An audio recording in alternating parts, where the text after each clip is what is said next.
গান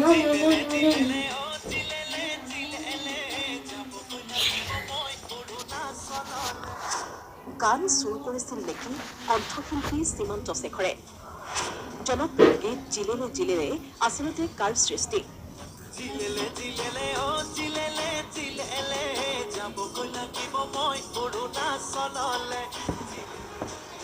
ৰাজীৱ সদিয়াৰ গানক নিজৰ বুলি প্ৰচাৰ কৰিছিল নেকি সীমান্ত শেখৰে? সীমান্ত শেখৰৰ এটা পোষ্টত ৰাজীৱ সদিয়াৰ এটা কমেণ্টে সৃষ্টি কৰিছে ব্যাপক প্ৰতিক্ৰিয়াৰ। শেহতীয়াকৈ সৃষ্টি হোৱা এই বিতৰ্কক লৈ কি ক'লে কণ্ঠশিল্পী তথা অসম ৰাজ্যিক চলচ্চিত্ৰ বিত্ত আৰু উন্নয়ন নিগমৰ অধ্যক্ষ সীমান্ত শেখৰে। অসমীয়া প্ৰতিদিন ডিজিটেলক প্ৰথমবাৰৰ বাবে প্ৰতিক্ৰিয়া প্ৰকাশ কৰিলে সীমান্ত শেখৰে। শুনক এই প্ৰতিক্ৰিয়া। দাদা ৰাজীৱ সদিয়া শেহতীয়াকৈ এটা গানক লৈ পিনি আপোনাৰ নামটো আকৌ সাঙুৰ খাইছে জিলেলে জিলেলে যিটো গান লৈ এই অনুভৱ আপোনাৰ প্ৰতিক্ৰিয়া বিভিন্নজনে কৈছে যে এই গানটো তেখেতৰ আছিল বা তেখেতৰ আপোনাৰ পোষ্ট এটাত এইবিলাক মন্তব্য দিয়াৰ পিছত স্ক্ৰীনশ্বট এটা ভাইৰেল হৈছে। প্ৰথমতে মই কওঁ যে ৰাজীৱৰ হয় ৰাজীৱৰ লগত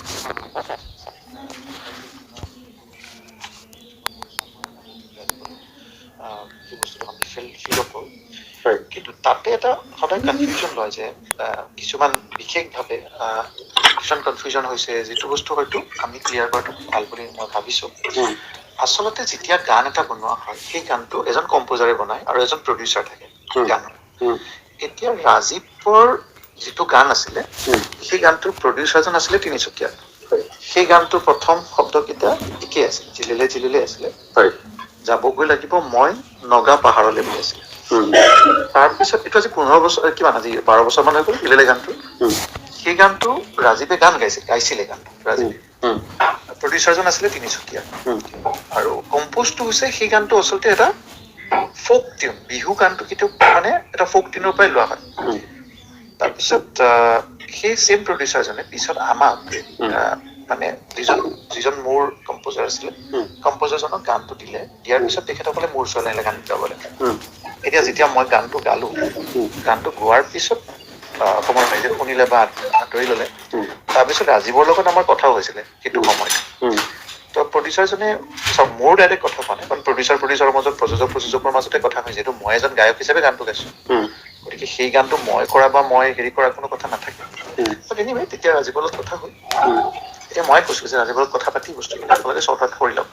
কিন্তু সেই গানটোৰ এই গানটো দুটা বেলেগ বেলেগ গান আছিলে আচলতে। কিন্তু ফ'ক টিউনৰ প্ৰথম লাইনকেইটা একেই আছিলে। বা যাম হওক সেইটো আমি ক'বলৈ নাযাওঁ এতিয়া।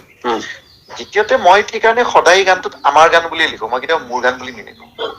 আপোনালোকে কালি যিটো পোষ্ট দেখা পাইছিলে পোষ্টটোত মই লিখি থৈ দিছো আমাৰ গান বুলি।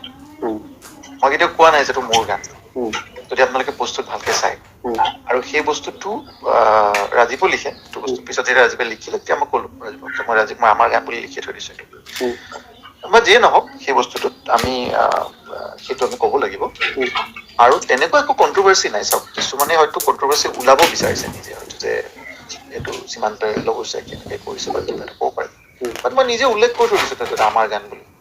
নাই থোৱা জানো মই বস্তু মইতো কেতিয়াও মোৰ গান বুলি কোৱা নাই এইটো। গতিকে আমাৰ শব্দটো থকাৰ পিছত যদি কোনোবাই তলত কিবা কিবি লিখি থাকে তেতিয়াহ'লে তাক আমি উদ্দেশ্য প্ৰণীত বুলিয়ে ভাবিম। কিন্তু এটা কথা ঠিক যে ৰাজীৱ সদিয়াই প্ৰথমতে গানটো গাইছিলে যিটো আপুনি ৰাজীৱ সদিয়াই সেইটো গান গোৱা নাছিলে। সেই গানটো প্ৰথম লাইন কেইটা একে আছিলে।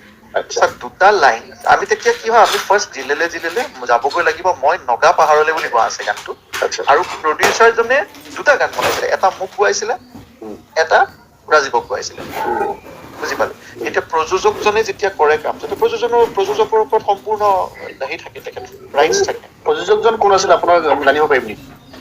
প্ৰযোজকজন মই আপোনাক পঠাই দিম ৰ'ব, নামটো আছে মোৰ লগত, মই বিচাৰিব লাগিব।